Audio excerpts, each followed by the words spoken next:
name's Kim Stokold. I own a business called Femininepreneur. So I mentor women entrepreneurs to not only create a kick-ass business, but also to create an extraordinary life. So living life on their terms and having the freedom to actually be the person that they're born to be.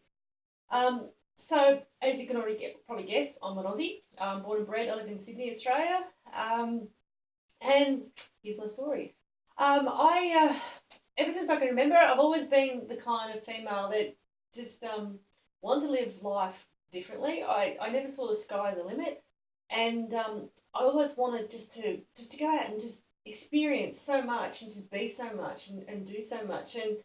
And my poor mother, she struggled with me because she was trying to prepare me for life as she knew it, and I didn't want it anyway.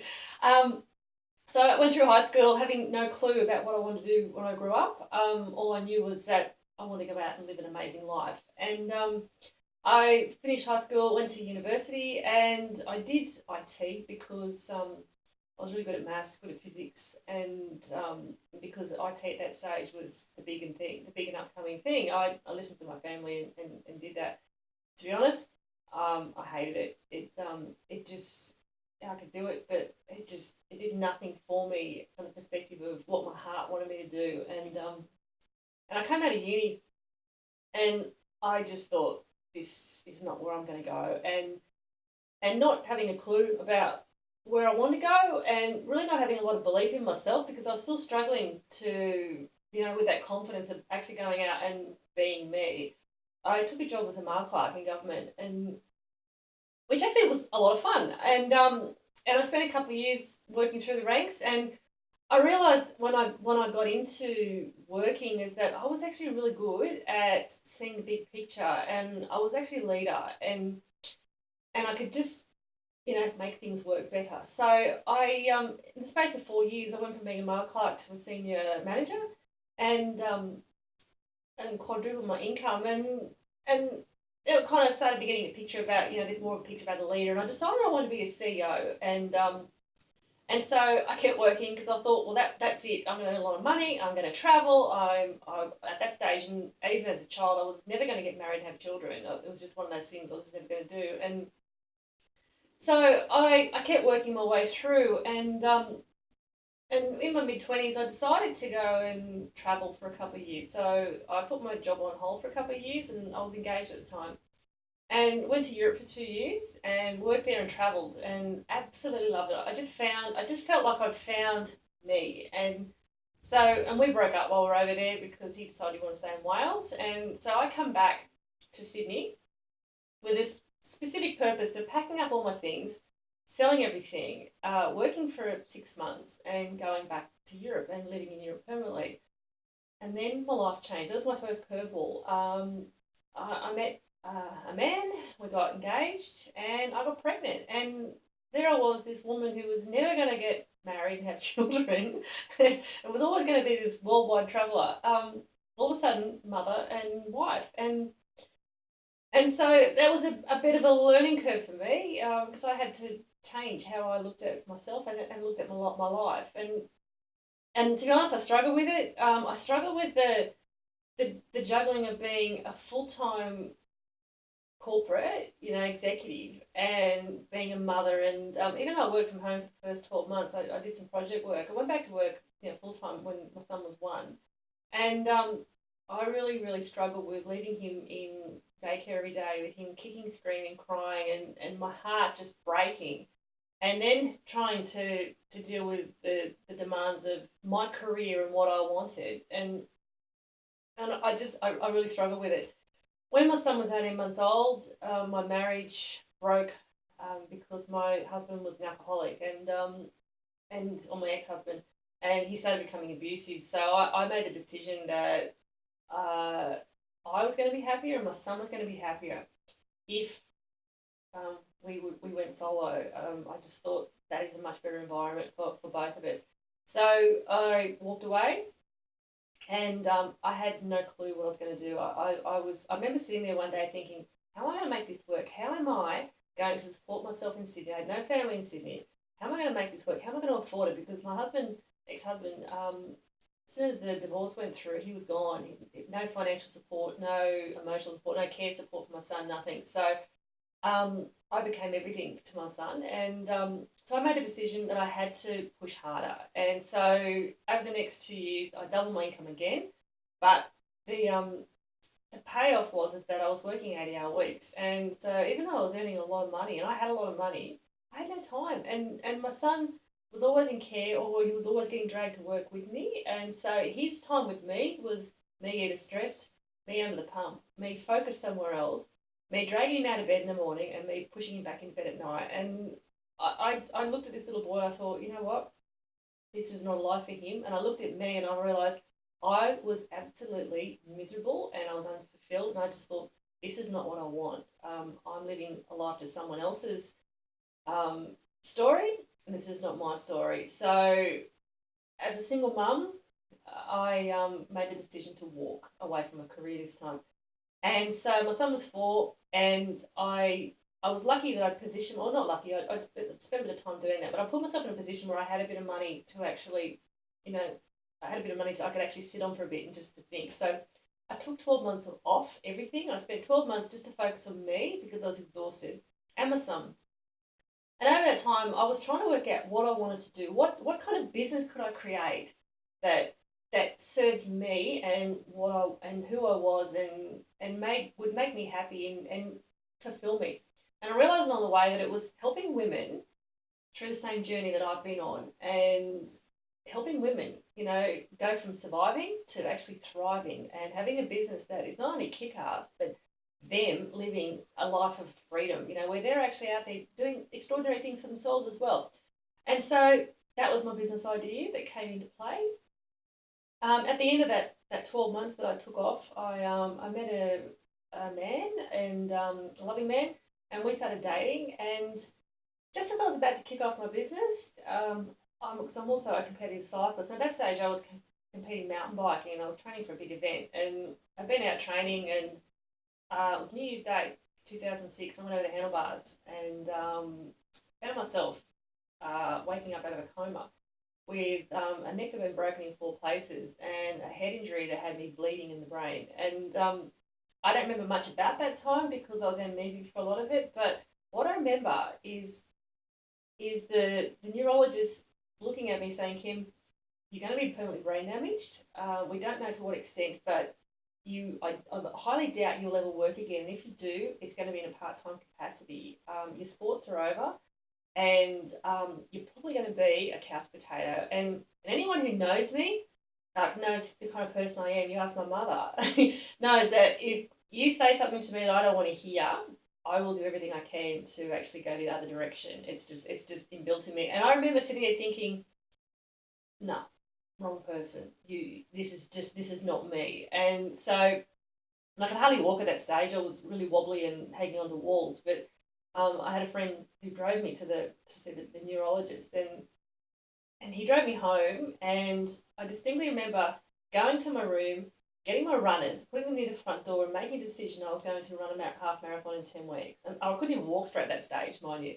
And then also going to my PC, re-enrolling for my MBA, which I was halfway through because I felt that I needed to push myself to actually get my head to work properly again, my brain to work and heal. And 2 weeks later, I got myself a contract, um, in a consultancy role, earning $10,000 a week. Now, I ran that half marathon 10 weeks later, and I finished my MBA, and I got my business working. And if you had asked me 12 months beforehand, if I had been able to do those things, if I had been able to crack a contract with a memory that didn't work and a brain that was traumatized, I would have just thought no, because I honestly didn't have the self belief in me at that point. But it was through having to face my own fears and my own, my own demons that I actually realised I had the power in me. So over the next couple of years, I healed, and the man that I'd met, we got engaged, and we were together, and I built my business, and it worked. I was living a life that I wanted to live. I had time for my kids. I had time for me. I had time for my clients, and I had time for my partner. It was just amazing. I had twins. along the way. And so I now have not only a 15-year-old son, but I've also got 6-year-old twin girls who are beautiful. And it was just amazing. Unfortunately, the marriage broke up just because we'd gotten together during a time when I was recovering. So and I was a different person in a lot of ways. So we just realised that we weren't meant to be together, so we split up. So then I found myself as a single mother again, 3 children. And you know what? I still live a life I want to live because I've created business around what I need in my life. Because I've created a lifestyle around what I need, I can juggle it all. I have time for myself, I have time for my kids, I have time for my clients, and I have time for everything else I want to be able to do because I know what's important to me and I know what I value, and I make sure I have balance across those. Yes, it's tough. As a single mum trying to balance all those. Plus, I also race competitively on road bikes now with the women's team. My time, I don't have a lot of spare time, but it doesn't matter because my time that I use in all the value areas. So I don't need, I don't need to fit more in because I'm doing everything from a balance perspective. And to me, that's amazing. And seeing the results with my clients, it's amazing as well. So, the journey, it's been worth it because I know what I've learned from myself and I've learned about life and I've learned about what people are capable of if they just actually understand who they are and they actually get into their own power, especially as a woman. It's an amazing thing, and it just it's beautiful. So taking the leap, really I took the leap because I wasn't living life on my terms. I wanted more. I wanted a life that that fulfilled me and that allowed me to have value in and address all the value areas that I wanted. I wanted to be able to spend time with my children. I want to have spent time for myself to actually go and do things for myself, and not just my sports, but just going out and do some girly things. I wanted to have time if I wanted to get away for the weekend. I want to be able to do that, and that's what I can do. And it's also because I can make a difference, and because for me, I honestly don't think I'm the only woman who wants more than what society tells us we can have. And so by me doing what I'm doing, I can help more women do this. And to me, that's a huge thing. Now, what have I learned? A lot. I've learned to love life. I went through a few down moments, especially through my earlier years, and when first went solo with my son, and had a lot of depression issues because I realised that at that time I was completely unfulfilled, and I was trying to be something I wasn't, and I didn't really enjoy life because I was always looking for more. I was always looking to be tomorrow was going to be better because I was never good enough today. I was never, had knew enough, or I had, was never perfect enough. And you know what I've learned is that I'm freaking great, and we're all freaking great, and it's not about tomorrow. What I can do now is so much more important than what I may not be able to do tomorrow because I may not have it tomorrow. And so it's about now. It's about embracing what I've got now and being grateful for what I have now, and just living, being present. And and going out and looking at the sky and the sun. Last night was a full moon, and so I sat out in the dark under the full moon, looking at it for about an hour last night after my kids went to bed, and it was just beautiful. And it's those little things. It's being grateful for those little things and appreciating those little things that I've learned to do.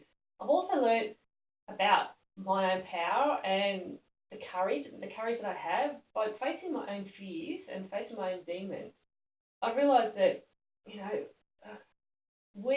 any one of us can do so much if we just choose to, because it's all a choice, and it's about deciding, knowing who you are, knowing what you want, and then making a decision to make that happen. And like I didn't come from a rich household. I came from a very poor family. I've done it tough, and that's because but I've gotten over it and I've gotten through it. So I've chosen not to be a victim. I've chosen to actually be a champion, is what I call it, and embrace who I am and live in my own power. I don't want to live my life through other people's expectations and other people's perceptions. That's their choice. It's not mine. My choice is to live through my own authenticity and my own integrity, and that's what I do. Um, and what keeps me motivated? um, living, um, being my kids, seeing seeing my kids growing up to be these amazing little creatures, and I know they're going to be amazing adults, and knowing that they've got a role model of a mother who shows them that they don't have to conform. They can do what it is that they want to do. In my cycling racing, I race against men, and I hold my own with the men, and I want my children to see this because they can see that it doesn't matter. So what? Women shouldn't race with men. If they do, they're this or that. I'm not. Okay, I'm a woman, and I live in my own femininity, and I embrace my own femininity, and I also understand my own masculine sides, and I embrace those, and I'm proud of who I am, and I want my children to be the same. I want them to be confident, and I want them to really own it, and I want to inspire as many women as I can to do the same thing, to absolutely own it, because you're in your own power, and if you just own it, it makes such a difference. You don't don't look externally for it. It's in you, and we've all got it. We've all got our own inspiration. We've all got our own power, and we've all got our own femininity, and embrace that, and love it. And that's probably my biggest learning, is learning to love myself, because for a lot of years I didn't. I hated myself. I didn't like the way I looked. I didn't think I was good enough. I had no value in myself, and because of that, I went through a really rough period of devaluing myself and putting myself into the wrong situations. And because I just didn't think I was worth it. And you know what? I now know I'm worth it. And ladies, you are too. So own it. Anyway, that's me. I hope you've enjoyed this. I hope in some way this has helped you with your journey. And I look forward to hopefully connecting with you at some stage. And I just hope you live an absolutely amazing life. Okay.